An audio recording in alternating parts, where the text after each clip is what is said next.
حفظ ناموس رسالت کا جو ذمہ دار ہے، خاندیش کی سرزمین پر تو میرا آنا جانا ہوتے رہتا ہے۔ اس سرزمین پر پہلا پروگرام ہے۔ نوجوانوں سے صرف یہی اپیل کروں گا اور یہی پیغام، چونکہ بوڑھوں کا دور گزر چکا ہے، اپنی زندگی کا بیشتر حصہ وہ کاٹ چکے، اب وہ اپنی آخری منزل کے لیے دنیاوی اعتبار کے حساب سے آخری منزل کے قریب پہنچ چکے۔ نوجوانوں کا دور ہے، اور جس سے امید قوم کو وابستہ ہوتی ہے وہ نوجوان ہوتا ہے کہ آنے والے مستقبل کو وہ سنوارتا ہے۔ بچے جس کو دیکھ کر سیکھتے ہیں وہ نوجوان ہوتا ہے، اور جس کو دیکھ کر وہ سنبھلتا ہے وہ بھی بوڑھوں کو دیکھ کر وہ سنبھلتا ہے وہ بھی نوجوان ہوتا ہے۔ تو یاد رکھیں کہ آپ لوگوں سے، نوجوانوں سے خاص طور پہ امید وابستہ ہے، اور میں ہمیشہ یہ کہتا ہوں کہ میں 1000 بھیڑیے اور 1000 بکریاں پالنے میں بھروسہ نہیں کرتا۔ 1000 بھیڑیے مت پالو اور 1000 بکریاں مت پالو۔ 10 شیر اہل سنت کے ایسے پیدا کر دو کہ جو 1000 بکریوں پر بھاری ہو۔ ایسے 10 سنی شیر بن جائیں کہ جب وہ دہاڑے تو 1000 وہابڑے بھاگ جائیں۔ تو ایسے سنی بنو کہ لوگ تمہیں دیکھ کر، حضرت نوری میاں سرکار سراج العوارف میں فرماتے ہیں کہ ایسا مضبوط سنی ہو کہ لوگ اسے دیکھ کر متعصب جانے، تعصبی جانے۔ اس قدر اپنے دین میں سختی پیدا کرو۔ بد مذہبوں کے ساتھ جو آج رواداری کی جا رہی ہے اس سے اپنے آپ کو بچاؤ۔ یاد رکھیے، اگر آپ سنور گئے، نوجوان جس قوم کا سنور جاتا ہے تو نہ بوڑھوں کی ان پر چل پاتی ہے، نہ بچے جو ہے ان پر، بچوں کا تو کچھ چلتا ہی نہیں ہے، مگر بوڑھوں کا جو ہے، جن کا دور چلا گیا ہے، اگر وہ سخت ہو جائے، یہ نوجوان اگر سخت ہو جائے تو پھر ہر ایک کو سدھرنا ہی پڑے گا۔ اگر نوجوان عمل پیدا کرے، عمل پر اتر آئے، تو ہمارے علاقوں سے وہابیت جو ہے وہ یوں چٹکی بجا کر ختم ہو جائے، بشرطے کہ ہمیں تیار ہونا چاہیے، نوجوانوں کو تیار ہونا ہے، اور شیر بنیے،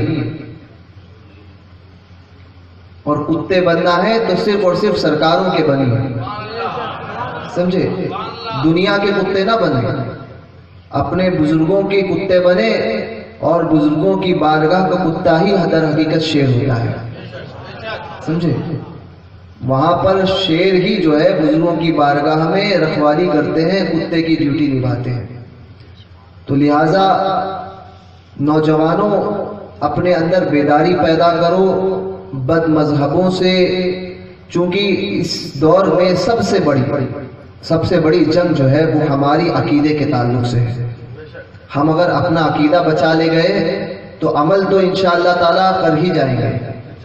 عقیدے کو مضبوط کرو، اور یہ مسجد جو بن رہی ہے ان مسجدوں کو آپ سے امید وابستہ ہے، تو ان مسجدوں کو آپ بھریے۔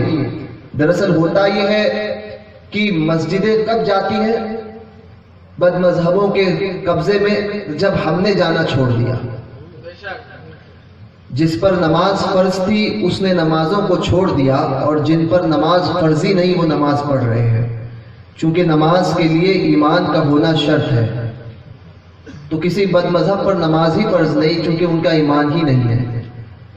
تو نمازوں کی پابندی کریں، عمل اپنے اندر پیدا کریں، اور ساتھ ہی صلح کلیت سے دور رہیں۔ اس دور کی سب سے بڑا فتنہ صلح کلی ہے، کہ جو سب کو صحیح کہتا ہے۔ تو صلح کلیت سے اپنے آپ کو دور رکھیں۔ نوجوان حضرات علماء اہل سنت کے قریب ہوں، اور اپنے معاملات میں صرف اور صرف بریلی شریف کو اپنا مرکز جانیں۔ ہمیں نئے مرکزوں کی ضرورت نہیں ہے، ہمارا مرکز کل بھی بریلی تھا، آج بھی بریلی ہے، اور صبح قیامت تک ہمارا مرکز عقیدت بریلی ہی رہے گا۔ تو اسی پر سختی سے اسی مرکز کے فرمان پر سختی سے عمل کریں، فرقہائے باطلہ سے بچیں، اور مسجدوں کو اگر بچانا ہے بد مذہبوں سے تو سب سے پہلے اپنے گھروں کو بد مذہبوں سے بچاؤ۔ بد مذہبوں کے ساتھ جو رشتہ داری اور جو نرمیاں ہو رہی ہے، جب گھر محفوظ نہیں رہیں گے تو مسجدیں محفوظ نہیں رہ پائیں گے۔ جس دن ہم نے اپنے گھروں کو بد مذہبوں سے محفوظ کر دیا، سمجھ لیں ہماری مسجدیں محفوظ ہو گئی۔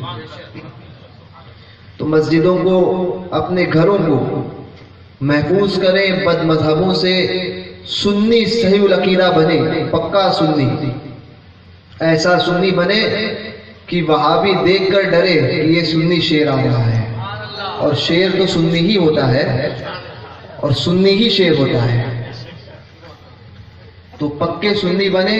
اللہ پاک ہم سب کو مسلک اعلیٰ حضرت پر سختی سے قائم رکھے، چونکہ ایک کلام کی فرمان